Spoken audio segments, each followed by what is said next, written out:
तुम कहना क्या चाहती हो? आप सही कर रहे थे। मैं आपको छोड़ के नहीं जाऊंगी। आपको मेरे साथ आना होगा ठकराल से लड़ने के लिए।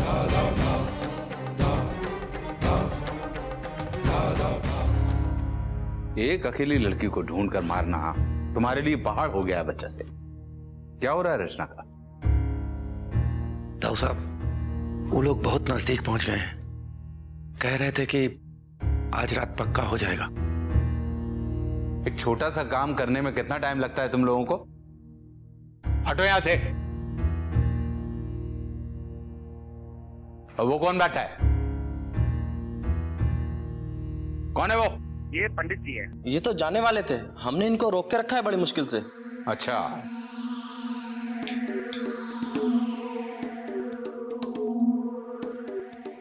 साहब, पिछले 3 घंटों से मैं यहां रुका हुआ हूं। अब जब आधी रात हो गई तो मैं केवल जानने के लिए इन लोगों से अनुरोध कर रहा था कि क्या मैं यहां से जा सकता हूं।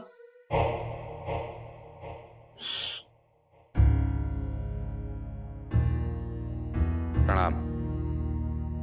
सुना है कि आजकल आप अखबारों में हमारे बारे में भविष्यवाणियां करते फिर रहे हैं। आपने लिखा है कि हम बुरे समय से गुजर रहे हैं। हमारा राहु और शनि, ये दोनों एक ही खाने में आ गए हैं। अपने इस अशुभ से दिखने वाले शुभ मुखार बिंदु से आपने घोषणा की है कि हमें घोर संकट के दौर से गुजरना होगा। और ये सारी घोषणाएं करके आप बहुत पैसा कमा रहे हैं इस चालू साहित्य के माध्यम से। नहीं नहीं, मैं होता कौन हूं ये सब बोलने वाला। मैं तो केवल चांद सितारों ग्रह नक्षत्रों की स्थितियों को बांच देता हूं बस। ये तो अखबार वाले हैं, मीडिया वाले हैं, बढ़ा चढ़ा करके लिखते हैं, आप तो जानते ही हैं। पंडितों ने भविष्यवाणी की थी कि हम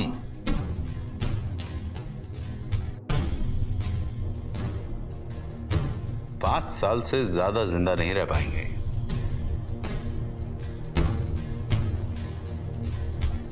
हमारी मां गुजर गई, लेकिन हमें सितारे हम तक नहीं बढ़ पाए। हम ही हैं जो लगातार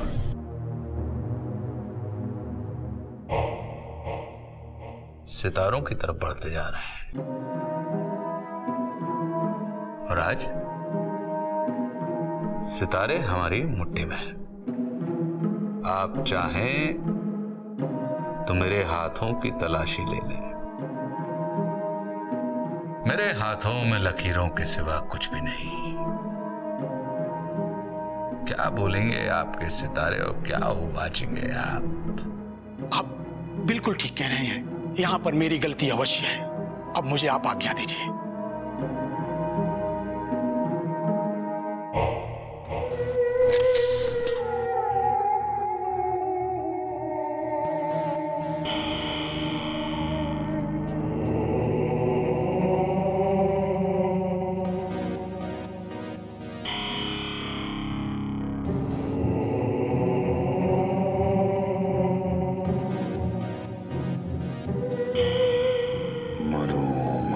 सब कोई कहे मेरी मरे पलाए, मरिना था सो मरी गया, अब को मरने चाहे। अर्थात इस शरीर में ममता और मोह रूपी आसक्ति रहती है, इसे मरना चाहिए। ये मर चुकी है पंडित जी, अब कौन मरेगा? आपको उनसे बहुत लगाव है, ये पता चल गया है। बताइए और क्या कहते हैं हमारे सितारे? पागल हो क्या तुम? तुम्हारी लड़ाई में मैं तुम्हारा साथ क्यों दूंगी? इन सब चीजों से मेरा कोई लेना देना नहीं। मैं अपनी जिंदगी में खुश हूं। मैं तुम्हारा साथ नहीं देना चाहती। अच्छा, सच में आप खुश हैं? क्या एक भी दिन शांति से गुजरता है आपका? क्या आप इंसाफ नहीं चाहती? आप तो एक टीचर है ना, एक गुरु, जो रोज सिखाती है कि सच की राह पे चलो। अरे क्या हक रह जाता है आपको इसके बाद? बच्चों को उपदेश देने का, छोटे से छोटे अन्याय के खिलाफ लड़ने की शिक्षा देने का, जबकि आप खुद इतने बड़े हत्याकांड के बाद भी इतने सालों तक चुप बैठी रही।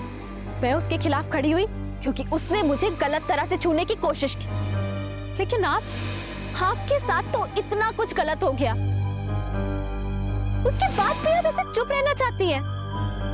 तुम नहीं समझोगी ना, सीधा नहीं है। इंसाफ के लिए लड़ाई तो कभी भी आसान नहीं होती ना। इस पे बहुत बार बहुत दुख देखने पड़ते हैं, खुद से भरोसा भी उठ जाता है। लेकिन इससे सच तो नहीं बदलता ना कि कुछ गलत हुआ है। वो सिर्फ तभी सही होता है जब हम खुद लड़ते हैं अंत तक। या तो हम बचे या तो सच। ये सब आदर्शवादी बातें बचपन और जवानी में अच्छी लगती हैं। अभी तुमने देखा ही क्या है? आप पूछ रही है मैंने क्या देखा है? क्या नहीं देखा है मैंने? एसपी दिवाकर को मैंने इतना पिटते हुए देखा है ना कि उनके शरीर में एक भी हड्डी नहीं बची थी। उनके खून, उनके ईमान के साथ रास्ते की धूल में लुटते देखा है। जिसने मुझे अंधेरे में लौ की तरह प्रेरणा दी, उस राशि मैडम को जिंदा जलते देखा है मैंने। ठकराल के आदमियों को बार बार अपने घर पे, अपने परिवार पे हमला करते देखा है मैंने, और कोई मदद को नहीं आया। एक आदमी भी नहीं। कितनी जाने गई हैं। मेरी बहन किडनैप हो गई, मेरे घर को जला दिया, मेरे पापा को बेइज्जत करके नौकरी से निकाल दिया। और आप कह रही क्या देखा है मैंने, और कितना देखना चाहिए मुझे आपकी तसल्ली के लिए?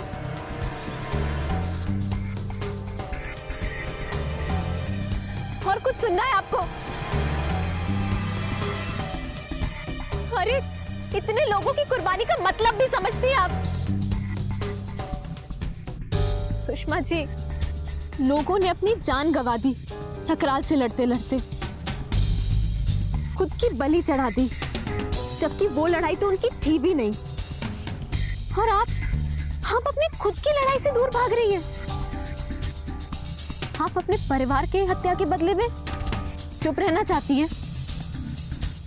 क्यों? क्यों? मैंने कहा ना, मैं इस बारे में कोई बात नहीं करना चाहती। कई सारी चीजें ऐसी हैं जो मैं नहीं बता सकती। क्यों नहीं? मैं नहीं चाहती। मैं उसके बारे में सोचना भी नहीं चाहती।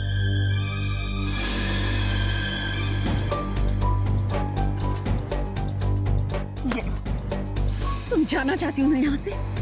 जाओ, चली जाओ और लड़ो अपनी लड़ाई जैसे लड़ना चाहती हो। जाओ।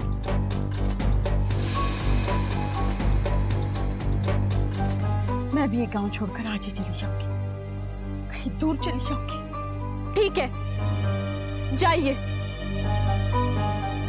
और दूर चली जाइए। ढूंढ लीजिए कोई छोटे से छोटा कोना जहां आप ठकराल से छिप सके।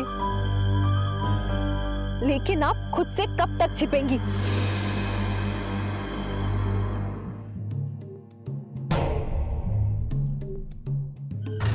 राहु सप्तम स्थान में, चंद्र 12वें घर में, गुरु 8वें।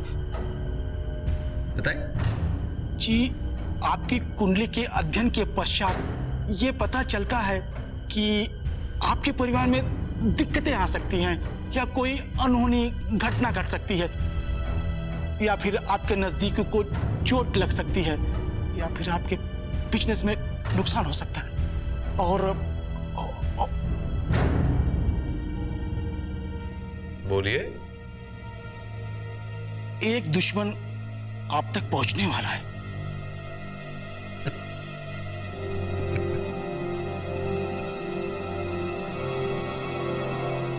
सिर्फ एक? जी, शक्ति रूप।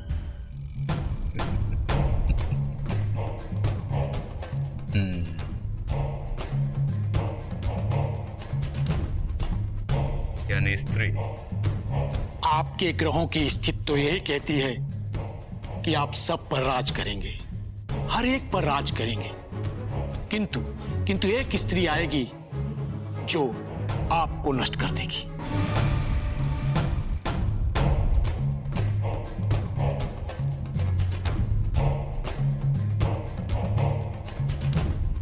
ठीक।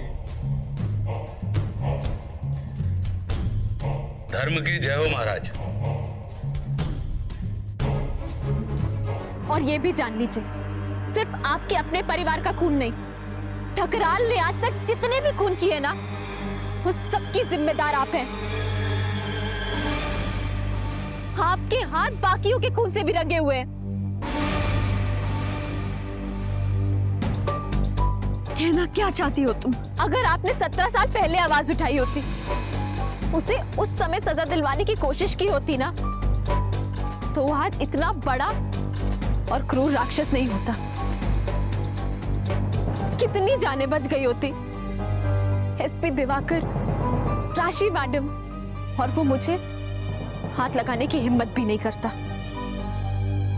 जाइए, खुद को बचा लीजिए और मर जाने दीजिए दुनिया के बाकी सारे निर्दोषों को। क्या फर्क पड़ता है आपको?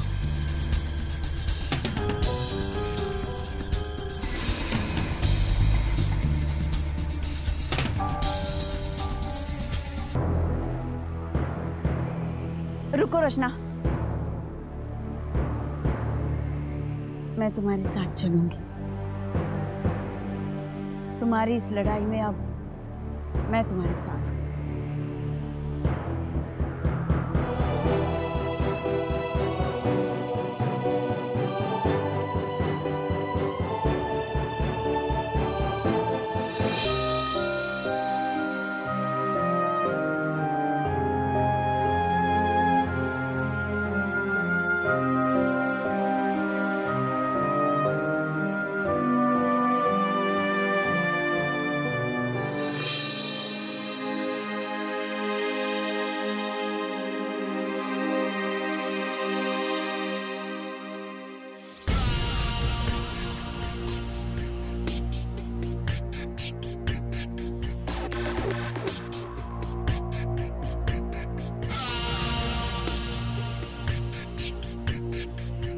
आपके ग्रहों की स्थिति तो यही कहती है कि आप सब पर राज करेंगे, हर एक पर राज करेंगे। किंतु एक स्त्री आएगी जो आपको नष्ट कर देगी।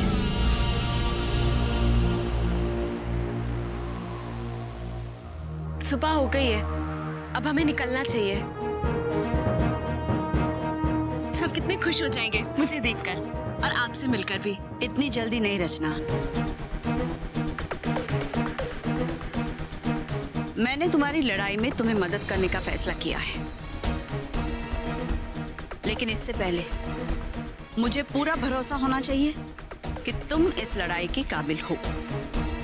लड़ाई के काबिल? मैं नहीं चाहती कि मैं तुम्हारी मदद करने के लिए आगे बढ़ूं और फिर मुझे लगे कि मैंने तुम पर अपना समय बर्बाद किया। बातें तो तुम बहुत बड़ी बड़ी करती हो, लेकिन मैं ये जानना चाहती हूँ कि उन बातों को पूरा करने का दम तुम में है या नहीं। गुस्सा तो तुम में बहुत है, लेकिन इस गुस्से को इरादे में बदलना आसान नहीं होता।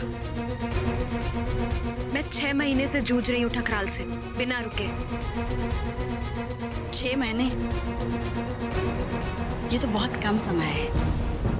लोगों को तो कई साल लग जाते हैं न्याय पाने में। क्या तुम तैयार हो इसके लिए? सिर्फ 4-6 दिनों का जोश है? आपको अब भी मुझ पर शक है? मैं आपको कैसे यकीन दिलाऊं कि मेरे इरादे बहुत मजबूत हैं? मैं आपको भरोसा दिलाने के लिए कुछ भी कर सकती हूँ।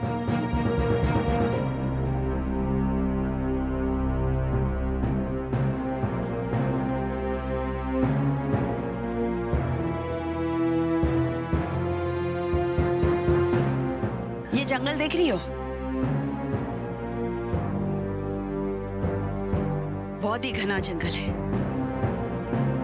वहां जाने का रास्ता आसान नहीं है, मुश्किलों से भरा हुआ है।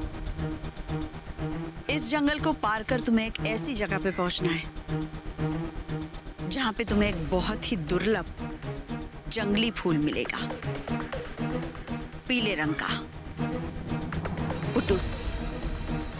तुम्हें वो फूल चुनना है और यहां मेरे पास लेकर आना है। तैयार हो?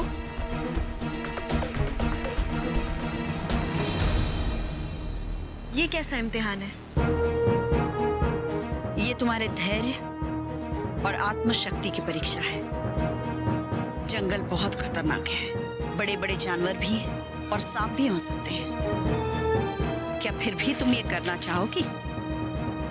क्या तुम मुझे सबूत दोगी कि जो तुम करना चाहती हो वो करने की शक्ति भी रखती हो? ठकराल को मारने की इच्छा तुम्हारे अंदर के किसी भी डर से बढ़कर है। सोच कर बताओ। मैं चाहूंगी, क्योंकि मुझे यकीन है ठकराल से बड़ा जानवर किसी जंगल में नहीं हो सकता। ठीक है, शाम होने से पहले तुम्हें इसी जगह वापस लौटना होगा, मंदिर के सामने। मैं तुम्हारा इंतजार करूंगी। मैं आ जाऊंगी।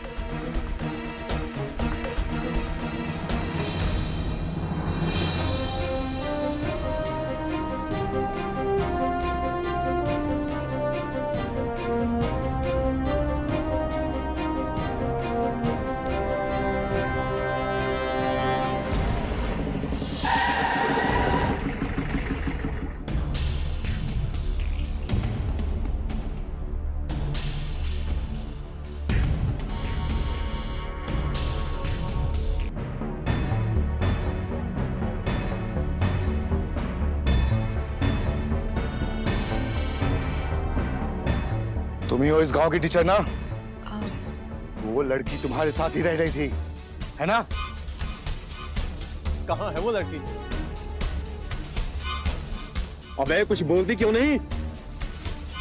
कब बैठी थी वो बस में? कितनी दूर गई होगी उसकी बस?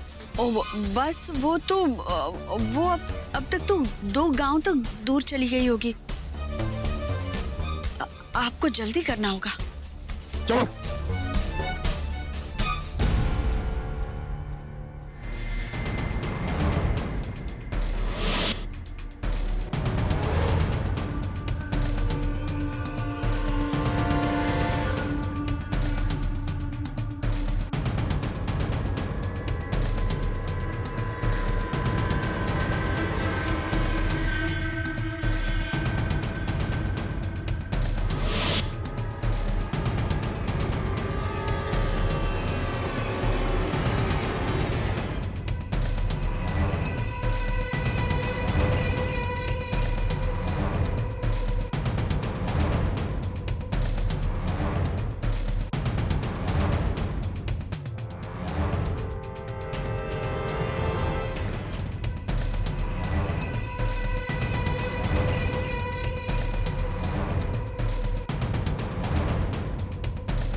सत्य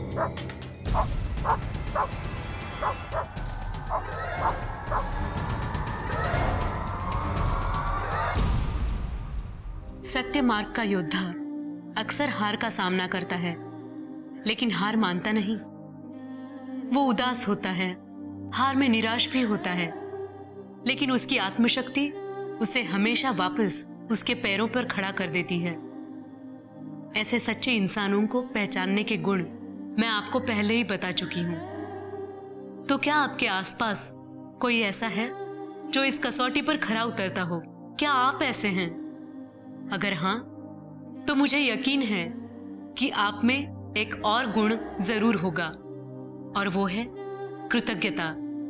सबके लिए धन्यवाद का भाव। धन्यवाद उन सबका जिन्होंने आपको शिक्षा दी, मुश्किल वक्त में आपका साथ दिया, मदद की, आपको आप जैसा बनने की ताकत दी।